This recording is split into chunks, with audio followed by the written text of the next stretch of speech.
Hey everybody, welcome back to Horror Trans. My name is Stephanie Bree. I am a transgender woman and I talk about all things horror. And today I am stepping way outside my comfort zone and I'm talking about a horror musical, which is not something you're going to see a lot of, if ever again, on this channel, frankly. But I'm talking about the Rocky Horror Picture Show from, I believe, 1973 or 74, somewhere in that ballpark. 75, maybe? Starring Tim Curry and a bunch of other people. I don't remember their names.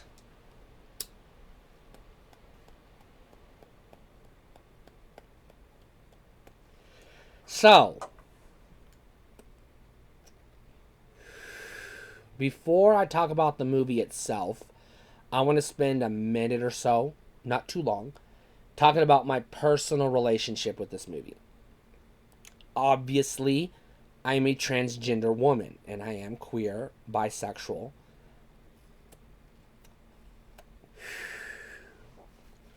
And I am in a same-sex relationship with my partner, my girlfriend. And so I'm obviously, as a queer woman, I'm drawn to this movie because of its queer representation.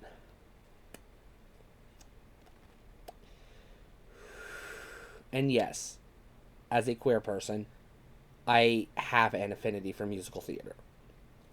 I was a theater minor in college, and I was the band geek in high school and a choir nerd in high school. And my first published news article was covering the new band director of our college marching band. So I have that musical theater background. So it is difficult for me to be impartial in regards to this movie. I'm going to do my best. As a horror movie, this is not a straight horror movie. This is a horror musical.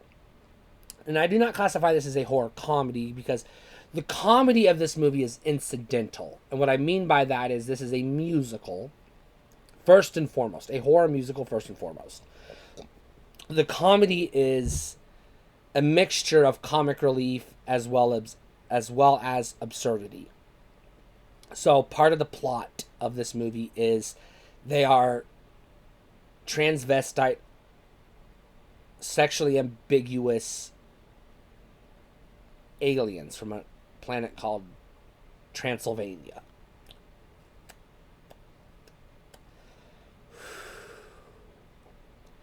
Now let's talk about the movie. I'm going to hit the bullet points. Basically, what this movie is a couple who's going on a road trip. Their car breaks down. They end up going inside this mansion out in the woods where they meet a bunch of weird people and they do a lot of singing and dancing. And a guy on a motorcycle shows up. The eccentric person, Dr. Frankenfurter, who is played by the fabulous and absolutely amazing in everything he does, Tim Curry, who, yes, to a queer woman is a god. So I want to put that out there. Creates this super sexy human Frankenstein robot clone person in a machine. Gets interrupted by this obnoxious douchebag on a motorcycle. Kills the obnoxious douchebag on the motorcycle. And then spends the rest of the movie making sexual advances towards the couple separately, the man and the woman separately, as well as attempting to foster a romantic slash sexual relationship with the person that he created, his creation, which is Rocky, the character Rocky in this movie. Yes, it is a musical, so you're here for the musical number. So if you're not a fan of musicals, this movie is extremely difficult to recommend. As a fan of horror, this movie is tough to recommend because it's not scary, it's not really gory, and the horror elements are more in the theatrics and the costumes and the setting than anything. And, references to Transylvania and the like. As a movie, this movie's fun as fuck. I absolutely love it.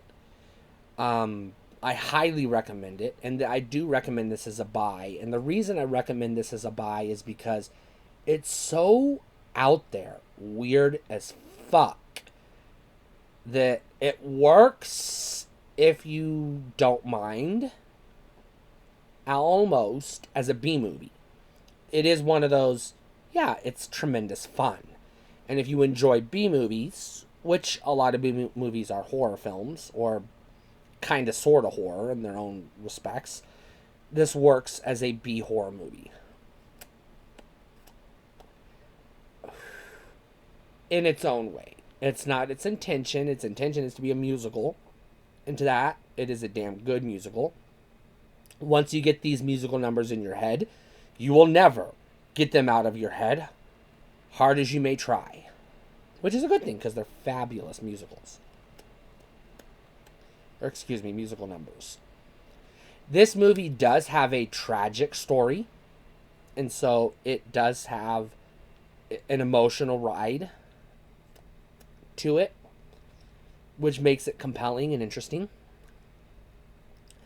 So I do recommend this as a buy, with the caveat that you gotta at least kind of sort of have an idea of what you're getting into. This movie is batshit bonkers, but it's amazing, and it's absolutely 1000% worth it.